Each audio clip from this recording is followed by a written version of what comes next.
Hey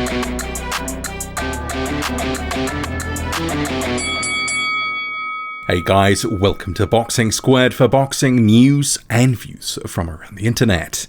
One of Deontay Wilder's trainers, Mark Breland, is coming under fire, unnecessary fire I believe, from some quarters, for saving his fighter from further punishment when he threw in the towel to end the fight with Tyson Fury.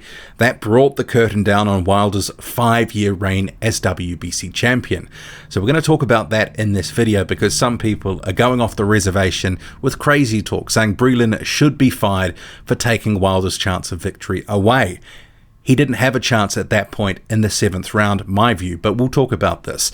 That act of throwing in the towel, it wasn't welcomed by Wilder immediately after the fight, and head trainer JD's made it clear that it was Breland's call and his call alone, and that he didn't support throwing in the towel because he knew Deontay Wilder would not want that.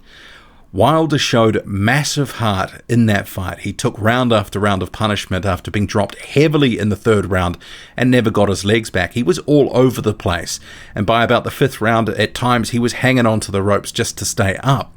Wilder himself stated post-fight he wanted to go out on his shield. But it was becoming evident by the 5th round that he was really a sitting duck. He was shipping too much punishment from a rampant Fury who just kept throwing punch after punch with little of note coming back. So I don't have any issue at all with the stoppage. Mark Breland, in my view, did the merciful thing for his fighter, who was not in the fight at all at the time of the stoppage. That act of compassion for his fighter, and that's what it was, compassion, it saved Wilder taking unnecessary damage. And you can make a case that the fight already went on too long as it is, and no one would have been thanking Wilder's corner had Wilder continued to take unnecessary shots and sustain some sort of long-term injury or effect. I mean, as it is, we don't know what the physical or even mental effects of that beating on Wilder will be for him. I think Boxing Beats and Rhymes, he said it best that Mark Breland cared more about the man Deontay Wilder than the business that is Deontay Wilder. I agree with that sentiment wholeheartedly, but others are at the complete opposite end of the scale, calling for Mark Breland to be fired, saying he took away Wilder's chance of victory. What chance? At the point Wilder was being teed off on in the 7th, he was done. Done. I repeat, done. Like a dog's dinner. Done. If the corner didn't stop it, the referee would have likely have to been forced to step in at some point. Or you'd hope so. And let's be clear, it was a corner stoppage, not a referee stoppage. I'm still seeing some muppets around the place on social media getting stuck into the referee for stopping the fight. He did that on the corner instruction with the towel coming into the ring, so let's be clear about it. Kenny Bayless didn't stop the fight. It was stopped as a result of the corner throwing in the towel. But what happens next is going to be interesting. Even though Breland did the right thing, saving Wilder from more pain, punishment, he might actually end up getting the chop. After all, you might recall Lou DiBella was axed from the Wilder setup for setting up a meeting with DAZN in which he was offered a $100 million deal over 3 fights. So Mark Breland could actually suffer the same fate. And if Wilder is looking for an explanation and excuses for his loss, and we've already heard an excuse on the leg injury, his corner stopping the fight, that is an obvious place to start, to latch on to sort of get in your mind, oh, well, I lost this fight because the corner threw in the towel. My corner shouldn't have done it. It's likely in the wake of that beatdown Wilder sustained, there was always going to be some sort of changes in his setup regardless.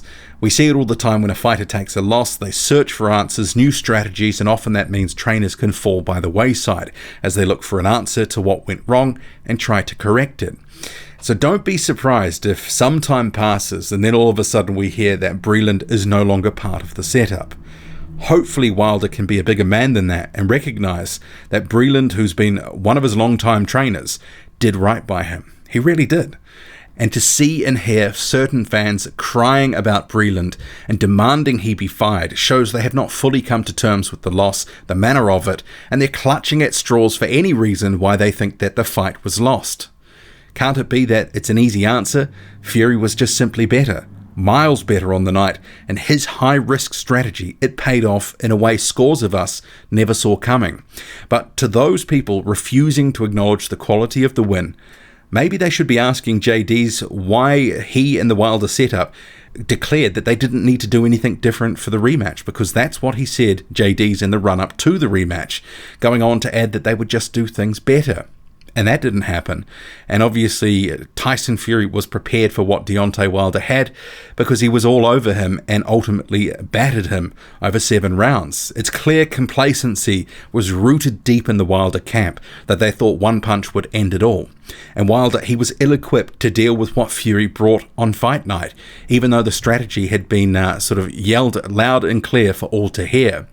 But for people to say that the fight hinged on Breland throwing in the towel, that's complete nonsense. That's literally clutching at straws, and it's a disservice to Breland and the compassion that he displayed. What do you make of it all? Drop a comment, loud and often. Hit like, hit subscribe. Follow me on Twitter, boxing_squared. I'm out.